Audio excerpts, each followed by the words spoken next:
Assalamualaikum warahmatullahi wabarakatuh, teman-teman. Ketemu lagi dengan saya. Posisiku masih di mana ya? Lagi di Jakarta, teman-teman.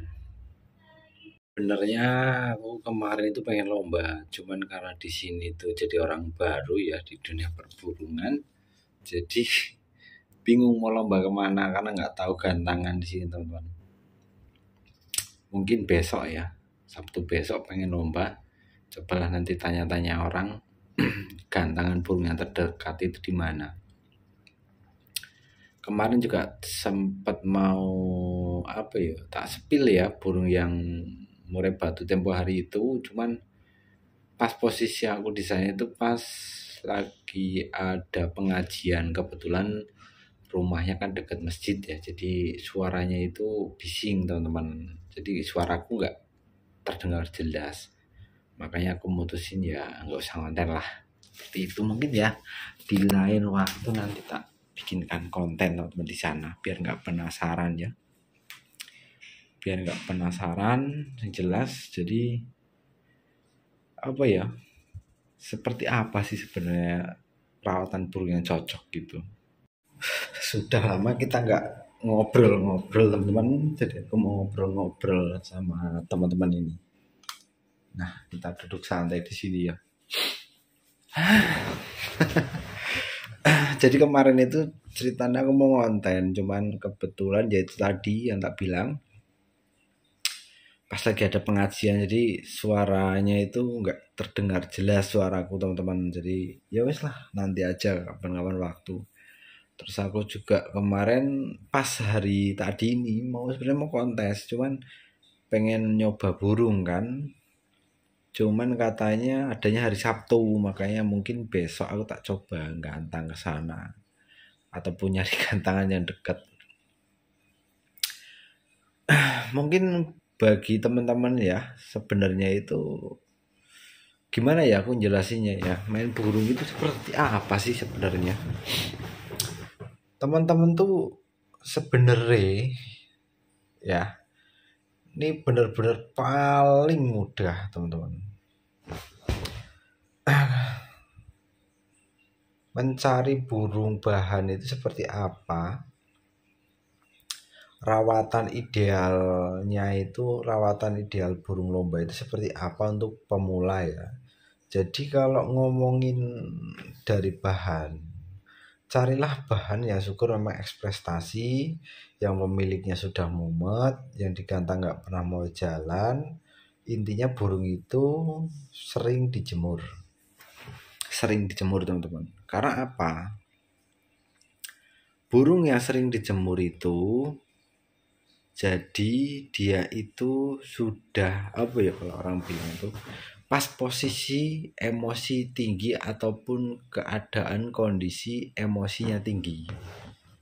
Nah, kenapa saya menyarankan seperti itu? Jadi anggaplah burung eksprestasi yang menjadi hiasan teras ya. Anggaplah seperti itu, karena burung yang model-model rawatan seperti itu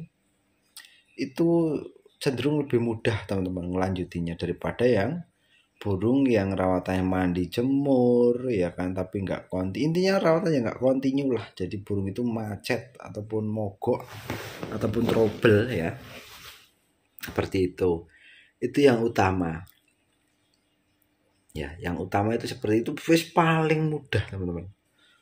Anggaplah burung hiasan teras lah, gunen-gunen ngarep omah, seperti itu. Yang jelas dia punya materi. Kalau cucak hijau untuk murai batu juga gacor ataupun nguklukan nggak jadi masalah sih. Terus cara agar burung itu bisa tertata dengan rapih ya, urutannya step by stepnya itu gimana untuk rawatannya. Ya memang nggak banyak sih ya teman-teman yang punya burung tapi penempatannya itu di tempat rendah ataupun di bawah. Sebenarnya bagusan taruh di atas tinggi atau di bawah seperti itu ya. Karena ini sangat-sangat bertentangan teman-teman. Ada yang mengatakan bagus dicantalin yang tempat tinggi. Bahkan dulu pernah ada yang nyaranin dikerek kayak burung perkutut. Sebenarnya kalau untuk saya pribadi, tempat rendah itu lebih bagus. Mau digantung dekat ke hiruk pikuk orang, syukur ditaruh bawah itu lebih bagus kesehariannya. Kenapa? Satu, burung tidak rawan turun bo. Itu yang pertama. Yang kedua, memang prosesnya agak memakan waktu lama ya kalau saya bilang. Karena apa? Untuk burung mau beradaptasi dan berani bunyi di bawah itu sangat-sangat membutuhkan waktu yang mungkin bisa dikatakan ya cukup lama. Tergantung dari pola rawatan.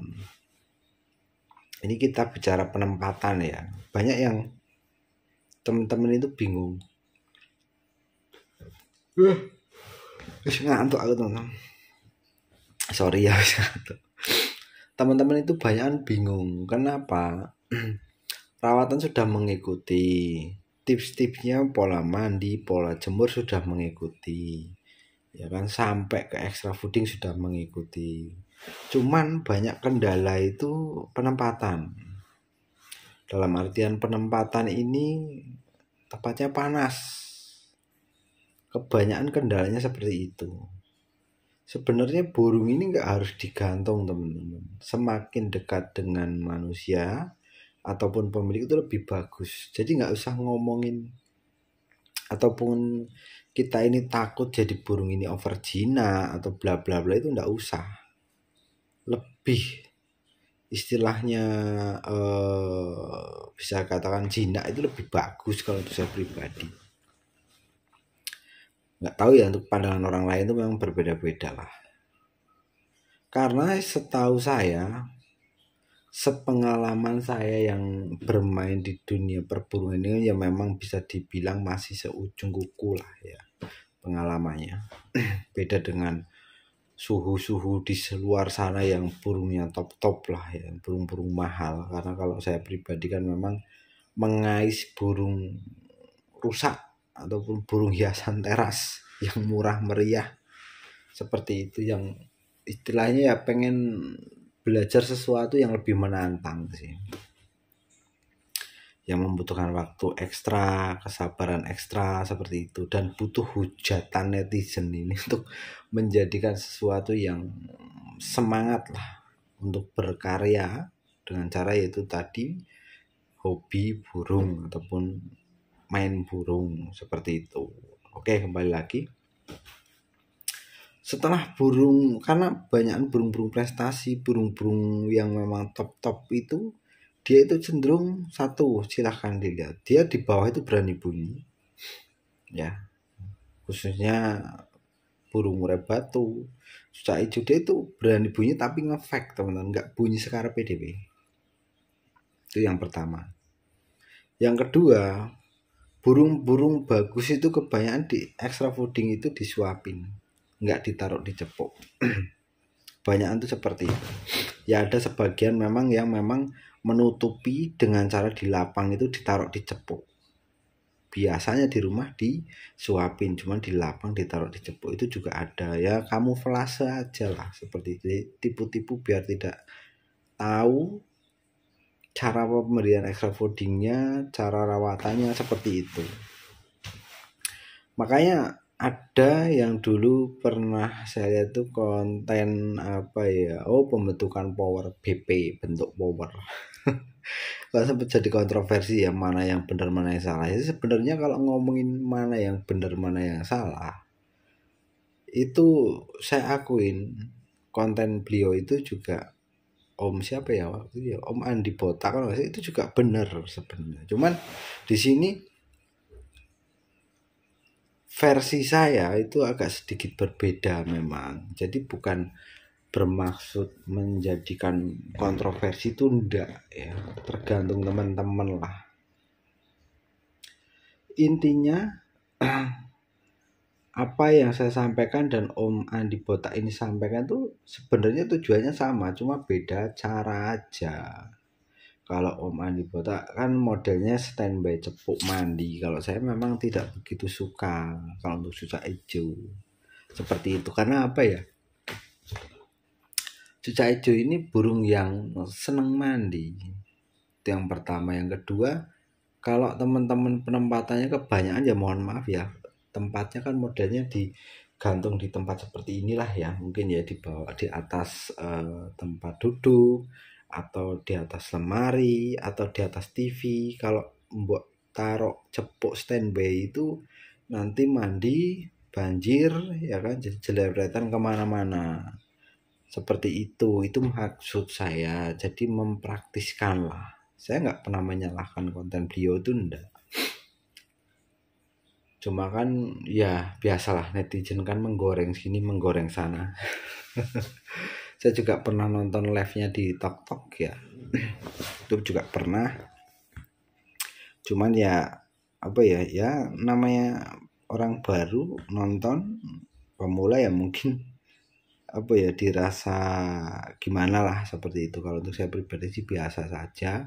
Maksudnya biasa saja tuh siapapun itu ya, mau dia suhunya suhu, mau apapun itu ataupun pemula itu sama aja. Kita belajar bareng, intinya itu seperti itu. Tanpa harus membeda-bedakan. Kembali lagi teman-teman ke poin pokoknya ya. Jadi burung ini dapat beradaptasi atau bisa dikatakan dia berani bunyi di bawah, mudah beradaptasi, berani sama hiruk pikuk lingkungan manusia ataupun yang rawat itu. Dia udah nggak sering lompat kalau ada orang gerak ataupun jalan, itu burung udah siap diproses seperti itu. Cuman di sini hal sepele sebenarnya penting ya dipandang sebelah mata, khususnya teman-teman pemain murai batu ya. Mereka itu biasanya kalau penghobi ini ya teman-teman, kita katakan penghobi dan pemain itu memang bisa dikatakan ya 50% 70% ya. 50% itu untuk penghobi, ambisinya itu 50%, tapi kalau pemain itu 70%. Seperti itu. Jadi mbok tempatke di tempat bawah, berikan extra fooding, biasanya dicepuk ya dicepuk, disuapin, nggak usah mbok mandiin, nggak usah diapa-apain dulu. Yang jelas burung eksprestasi ataupun burung bahan yang memang sudah mulai jinak. Ketika nanti dia sudah anteng sehariannya, sudah syukur mau berani bunyi, posisi ditaruh di bawah, itulah dari titik nol itu diambil dari situ. Seperti itu. Nanti teman-teman tinggal main di extra fooding. Selama kalian tidak berurutan, burungmu macet begini, oh minta solusi vitamin apa yang bagus. Dikasih vitamin pun kalau rawatanmu masih, kesalahanmu itu dilanjut terus, ya tetap trouble. Makanya aku sering menyarankan sama teman-teman ini ya, ketika kita pusing, ketika kita berada di titik jenuh merawat sesuatu hewan kesayangan kita ataupun hobi kita, letakkan dulu, mbok sampahkan dulu. Dalam artian disampaikan, mbok taruh, nggak usah atik, yang penting mbok kasih makan, kasih extra fooding. Dari situ nanti teman-teman itu akan kembali positif kembali. Tapi kalau bus burung macet, nggak mau bunyi, ngelowo, cabul dan sebagainya, masih tetap mbok rawat ya, walaupun mbok diberi multivitamin dan lain sebagainya, itu tetap nggak akan kembali normal secara mulus terus menerus. Jadi dia akan kecanduan multivitamin nantinya karena rawatanmu salah ataupun penempatannya itu kurang pas ataupun kurang cocok lah. Burungmu itu belum bisa beradaptasi, ataupun burungmu itu depresi ataupun tertekan seperti itu. Tapi yang namanya burung ini kan kebiasaan. Kalau kebiasaannya seperti itu, rawatannya memang rawatan ekstra ya, dalam artian jemurnya juga kenceng. Kalau kembali lagi kalau kalian continue itu nggak jadi masalah. Yang jadi masalah ini burung trouble, ganti lagi rawatan, ganti lagi mungkin dari penempatan, dari pemberian extra foodingnya dikurangin ataupun ditambahin multivitamin. Itu burung ini jadi kacau. Makanya kalau main burung saya saran sih diurai satu-satu dulu. Jangan kusutin semua, nanti yang ada malah hobimu itu menjadi sesuatu yang seharusnya itu bikin happy tapi malah bikin stres. Seperti itu. Nah, kembali lagi ya. Nanti kalau udah berani bunyi, burung udah anteng, posisi itu hariannya diablak, tapi kalau malam tetap digerodong, antisipasi kupu-kupu putih ataupun kleper ya. Itu aja sih, kalau pagi sampai sore diablak enggak jadi masalah. Dengan catatan yaitu tadi X dia rawatannya jemur. Itu mau murai batu, mau cucak hijau itu sama. Nanti kalau dirasa badannya, intinya itu ketika badan singset nggak usah dijemur. Ketika udah singset ya, kamu letakkan di dalam rumah.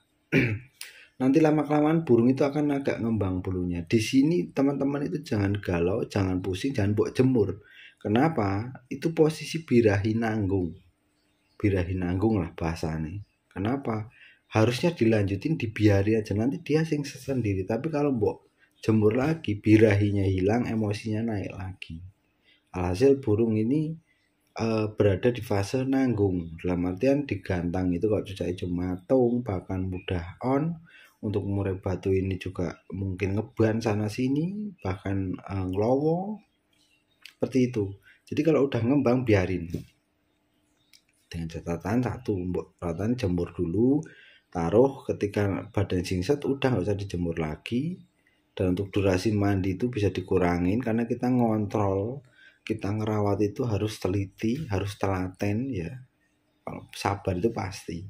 Karena apa? Sesuatu ketika kita menginginkan sesuatu tanpa usaha, ya kita hanya berbekal nonton video tanpa mengalaminya sendiri, mungkin itu bisa dikatakan ini omong kosong seperti itu. Tapi kalau sampai sudah mengikuti konten sana, mengikuti konten sini, nggak ada yang jadi, burungnya mandek, jadi hobinya yang seharusnya bikin happy malah jadi mumet, baru kalian nanti sadar di titik jenuh itu. Seperti itu. Nah, kembali lagi, nanti dia lama-lama ngembang bulu teman-teman. Ngembang, nanti dia akan tunggu sampai singset. Di posisi ngembang, hentikan pemberian kroto. Stop. Hanya diberikan jangkrik dan ulat Hongkong. Jadi full aja. Nanti kalau dia udah singset, badannya enak lagi, barulah di situ burung siap ataupun mulai dirawat dengan rawatan yang kalian inginkan. Contoh rawatan pekerja, rawatan mandi jemur ya. Tapi saranku lebih mudah pakai rawatan pekerja duluan, itu lebih praktis, lebih ibaratnya kalaupun ada sesuatu gangguan ataupun kegagalan tuh nggak bikin kita istilahnya depresi ataupun stres. Seperti itu teman-teman. Nanti dari situ barulah main extra fooding, dinaikkan ya kan, sampai mana perubahannya, coba digantang. Baru dari situ mulailah rawatan mandi, tentukan mandinya, kapan harus mandi. Dan kalau udah rawatan burung dengan kondisi stabil, artian stabil itu bukan maksudnya juara, stabil kondisinya dalam artian burung ini nggak stres, nggak depresi, barulah kalian tentukan rawatan yang kalian inginkan sesuai dengan gaya main. Kalau gaya nyembein vector ya bisa dijemur tipis-tipis, vector hiper ya, tapi kalau hanya jam trok ya nggak usah dijemur.